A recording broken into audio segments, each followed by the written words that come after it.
Assalamualaikum warahmatullahi wabarakatuh.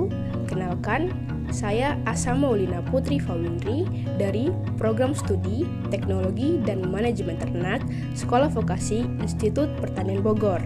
Seperti pada cuplikan sebelumnya, kali ini saya akan menjelaskan tentang COVID-19.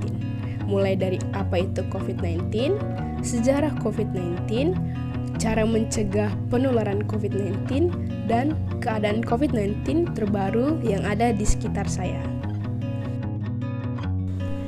Penyakit COVID-19 telah menjadi pandemi kelima yang didokumentasikan sejak pandemi flu 1918.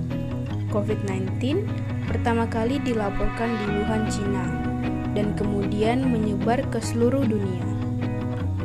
Virus corona penyebab COVID-19 secara resmi dinamai Severe Acute Respiratory Syndrome Coronavirus 2 atau SARS-CoV-2 oleh International Committee on Taxonomy of Virus.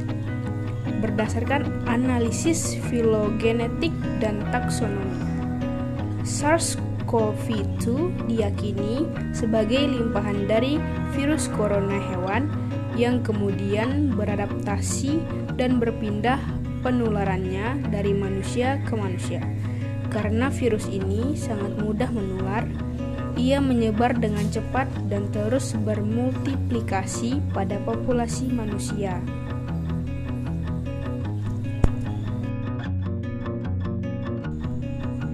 Virus corona merupakan keluarga besar virus yang menyebabkan penyakit pada manusia dan hewan. Pada manusia, biasanya menyebabkan penyakit infeksi saluran pernapasan, mulai flu biasa hingga penyakit yang serius seperti Middle East Respiratory Syndrome atau MERS, dan sindrom pernafasan akut berat atau SARS. Beberapa di antaranya menyebabkan flu biasa pada manusia, yang lainnya menyebabkan batuk dan gangguan pernapasan ringan. Virus corona menginfeksi hewan termasuk kelelawar, unta, dan sapi. Ilmuwan telah mengklasifikasikan virus corona ke dalam 4 subgrup yaitu alpha, beta, gamma, dan delta. SARS-CoV-2 ini merupakan anggota ketujuh dari keluarga virus corona yang menginfeksi manusia. Mencuci tangan dengan benar adalah cara paling sederhana namun efektif untuk mencegah penyebaran COVID-19.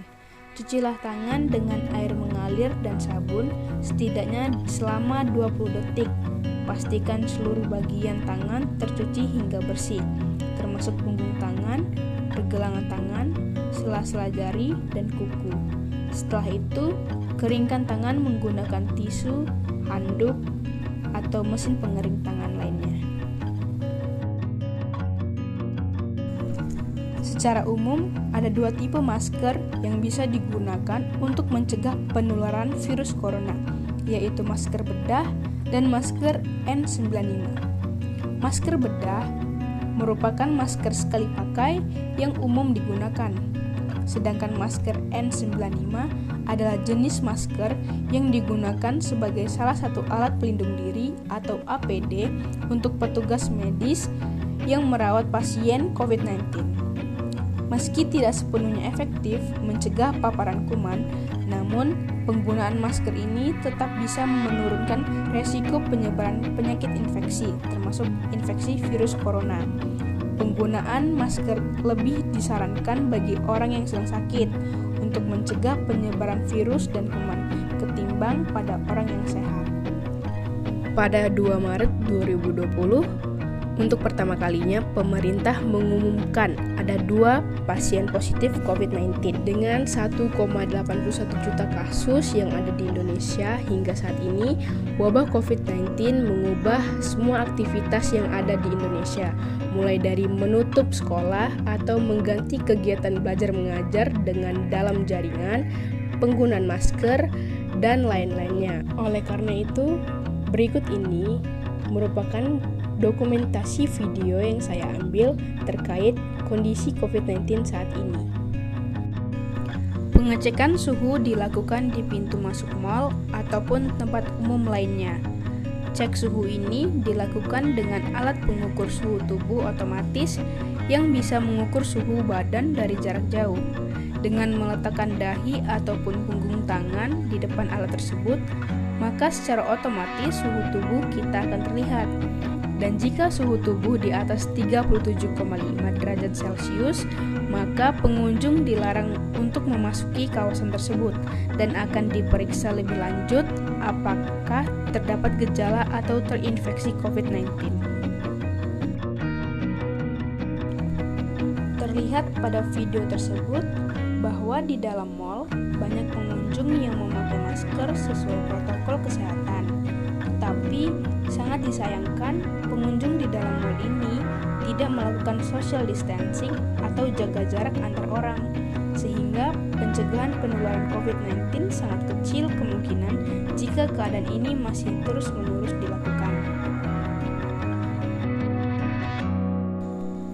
Sama hal seperti di tempat umum lainnya, di pasar pun orang-orang beraktivitas dengan menggunakan masker dan berjaga jarak. Dilihat dari video tersebut bahwa tidak hanya orang dewasa saja yang wajib mengikuti protokol kesehatan, tetapi anak kecil pun harus menerapkan protokol kesehatan. Video ini menunjukkan keadaan yang sangat memprihatinkan. Mengapa? Karena terlihat bahwa ada sekelompok anak SMA yang melakukan aksi konvoi di jalanan yang hampir dari separuhnya tidak memakai masker, sehingga dari aksi ini tidak hanya menambah angka penularan COVID-19, tetapi juga mengganggu pengguna jalan lainnya. Pada video tersebut, terlihat bahwa tidak hanya tempat umum lainnya, bahkan tempat ibadah seperti masjid ini pun yang biasanya dipadati oleh makmum, kini melonggar akibat wabah COVID-19, yang seharusnya sholat yang merapatkan syaf, tetapi kini diberi jarak agar tidak berdekatan satu sama lainnya. Dan saat sholat pun, orang-orang tetap dianjurkan menggunakan masker sesuai protokol kesehatan, walaupun ada beberapa orang yang tidak mengikuti peraturan tersebut.